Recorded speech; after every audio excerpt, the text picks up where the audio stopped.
Kirgistan munduko herrialde menditsuenetako bada, kostarik gabekoa, erdialdeko Asian kokatua.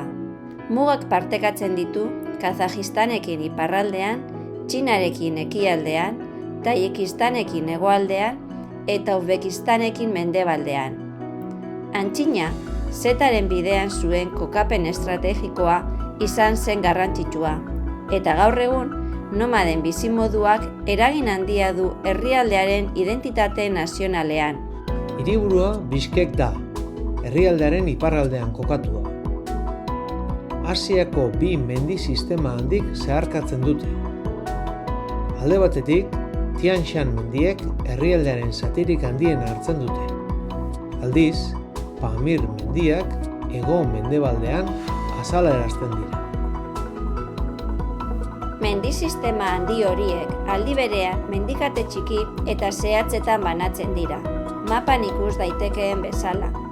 Hori dela eta lurraldearen 80% baino gehiago 1500 metrotikan gora dago. Mendi gehienak 4.000 metrotatik gorakoak dira.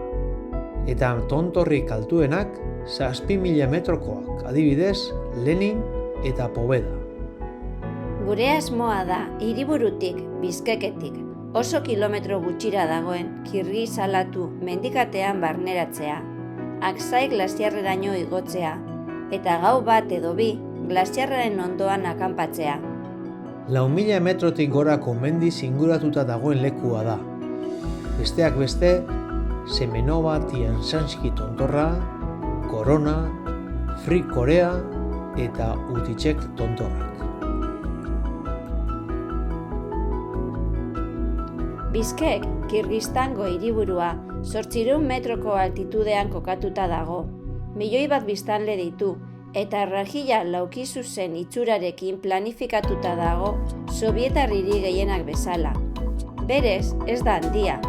Gainera, giro oso irekia eta lasaia du. Alde batetik, Sobietar batasuneko hiri zaharren kutsu hori du. Hormigoizko blokeak, etorbide zuzen eta handiak, plazak, eraikinak eta estatuak monumentalak.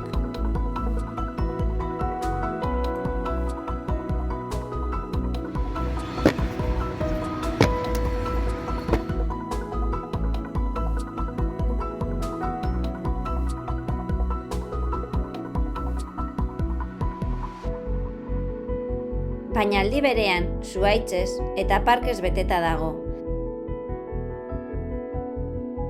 Atrakzio parke bat ere badu.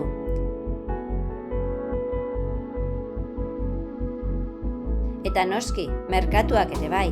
Han aprobetxatzen dugu gure espedizio txikirako janaria erosteko.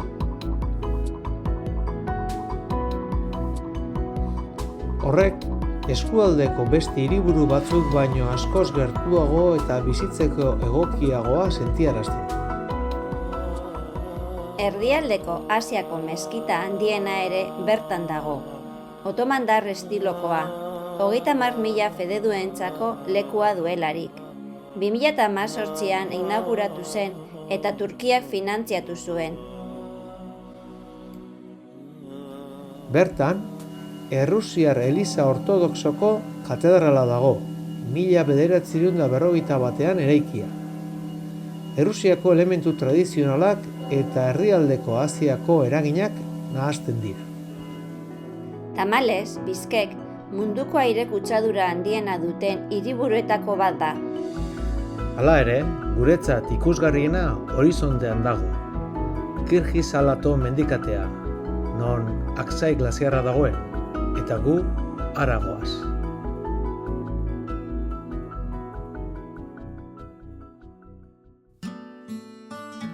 Horretarako, hiriburutik, Bishkeketik, 55 kilometro ingurura dagoen Ala Artxa Parke Nazionalaren sarrerara joan gara, garraio publikoan. Ondoren, ibilbidea gogorra da. 6,4 kilometro eskasetan, ia 1.200 metroko desnibela gainditu behar da eta. Baina paisaia paregabea. Ibilaldia hasi bezain pronto, gure aurrean ikus dezakegu Aksai glaziarra mugatzen duen tontorretako bat. Teketor tontorra eta ipar aurpegian duen glaziar zatia. Eskuinean utzi dugu ala hartxa arroila, aldapekin hasi aurretik.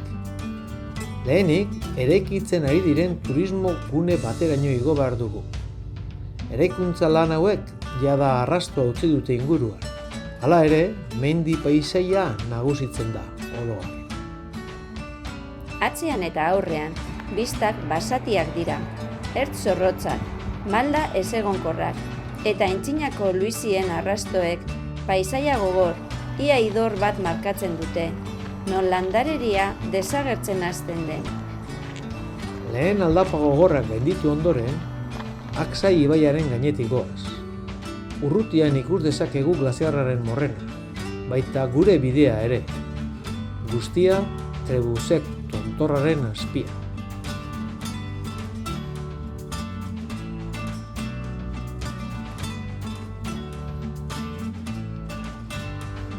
Hau gaindituta, glaziarraren morrenara iristen gara. Bidea, haren bizkar ezegonkorretik doa, malda handiko tartekin, lur soltean eta bloke artean. Puntu honetan hasten gara sama nabaritzen. Motxilak astunak dira. 2 edo 3 egunetarako autosufizientzean behar dugun ekipamentu osoarekin. Denda, janaria, materiala. Garazi da lehena glaziarraren ertzera iristen, 3.380 metrotara, eta handik paisaia zoragarri honen aurrean jartzen da.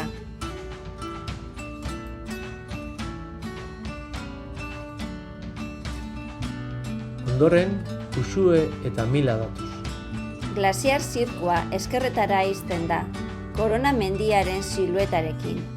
Lehen planoan, Ratxet tontorrak Aksai eta Utxitel glaziarren arteko banalerroa markatzen du. Eta bere atzean eskutatzen da Izizkatel mendiaren elurrezko gailurra. Atzekaldean, Free Koreako orratz elurtuek glaziar zirkuaren muga markatzen du. Nekatuta gaude, beraz, hau izango da gure kanpamentua, denda talde baten artean eta Ratxek aterpetxearen ondoan. 3.380 metrotara.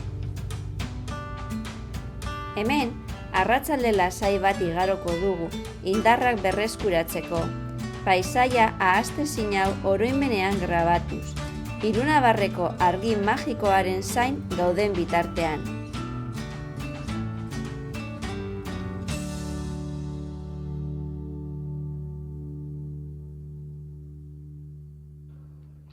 Egun sentian, Utxitel glaziarrerako bidea hartu dugu berriro, intuizioa gidatuta.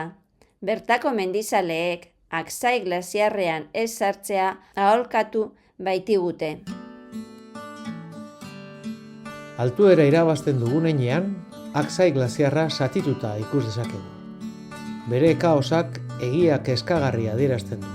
Aurrera doa bai, baina mantsotasun ia mineralaz. Arrokaren geltitasunagatik hurbilago, ibai baten jariogatik baino. Utxitel glaziarra ez da guk uste bezalakoa. Mendietatik eroritako arkaitzez estalita dago. Nondik nora aurrera egin ez da erreza. Aintzira txiki bat ateratzen da harrien artetik, eta haren gainazan ilunean izotza ikusten da. 3.800 metrotara gelditu egin gara. Glaziarra leku sekretu batetik datorrela dirudi. Hala ere, koronaren horma vertikalak haren gainean altzatzen dira itzel eta ilur. Liluraren eta beldurraren ahasketa deserosoa pizten digute. Hemen goian zein txikiak garen gogoratzen digutelarik.